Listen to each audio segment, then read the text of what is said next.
Hi guys. Today I'm gonna show you how to get more follow on TikTok. Let's see one by one.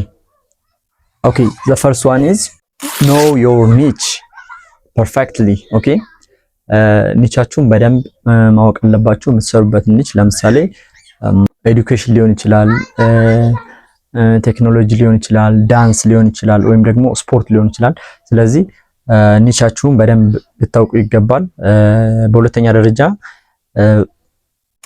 know your audience ነው።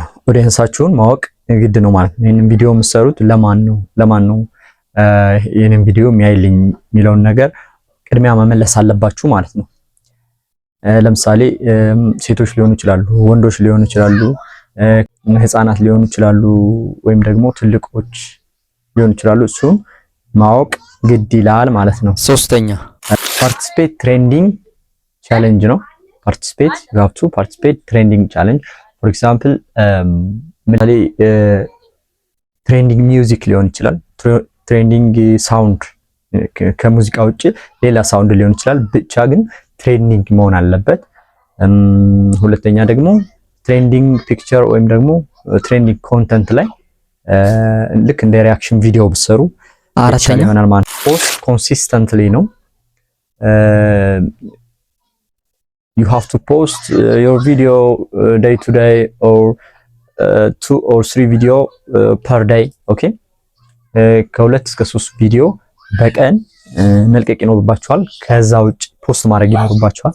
ከዛ ውጭ ግን አንድ ቪዲዮ ግድ ነው ማለት ነው። አንድ ቪዲዮ መልቀቅ አለባችሁ ቢያንስ በቀን ቶሎ። 6 text short description about your video. okay ይሄንን የምታደርጉት ምንድነው ዲስክሪፕሽናችሁ ላይ ነው አጭር የሆነ ጽሁፍ ስለ ቪዲዮአችሁ የሚገልጽ መጻፍ አለባችሁ ማለት ነው። ኦኬ ሌላው ደግሞ ሰባተኛ your video at right time ነው። በትክክለኛው ጊዜ ቪዲዮአችሁን ፖስት ማድረግ አለባችሁ። ለምሳሌ ትክክለኛ ጊዜ የምንለው የናንተ ፎሎወሮች ወይም ደግሞ ኦዲየንሳችሁ ኦንላይን ብዙዎቹ አብዛኛዎቹ ኦንላይን በሚሆኑበት ጊዜ ቪዲዮአችሁን ብትለቁ የተሻለ ፎሎወር ታገኛላችሁ ማለት ነው። ሌላው ደግሞ በስምንተኛ ደረጃ የምናየው share your TikTok video on social media. for example Facebook ከፌስቡካችሁ ላይ ሌላ ደግሞ ኢንስታግራም እና በሌሎች ሶሻል ሚዲያዎች ላይ ቪዲዮአችሁን ማስተዋወቅ ማለት ነው። መጀመሪያ ከመልቀቃችሁ በፊት ወይም ደግሞ ከለቀቃችሁ በኋላም ሊሆን ይችላል። ይሄን ቪዲዮ ማስተዋወቅ ለእናንተ ጥሩ አድቫንቴጅ ይኖራል ይሆናል ማለት ነው።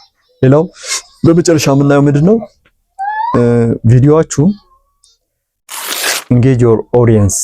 ለምሳሌ ከኦዲየንሳችሁ ጋር engage ማድረግ አለባችሁ። ለምሳሌ ኮሜንት ሲያደርጓችሁ እናንተን ኮሜንት መመለስ አለባችሁ። በሌላ በኩል ደግሞ እናንተ ኮሜንት እንዲያደርጉ መጠየቅ፣ ጥያቄዎችን መጠየቅ፣ ያልገባቸውን እንዲጠይቋችሁ ማበረታታት ማለት ነው። ይሄንን ካደረጋችሁ በአጭር ጊዜ ውስጥ የምታስቡትን ነገር ታሳካላችሁ ማለት ነው። ስለተከታተላችሁኝ አመሰግናለሁ። በሌላ ቪዲዮ እንገናኝ። ባይ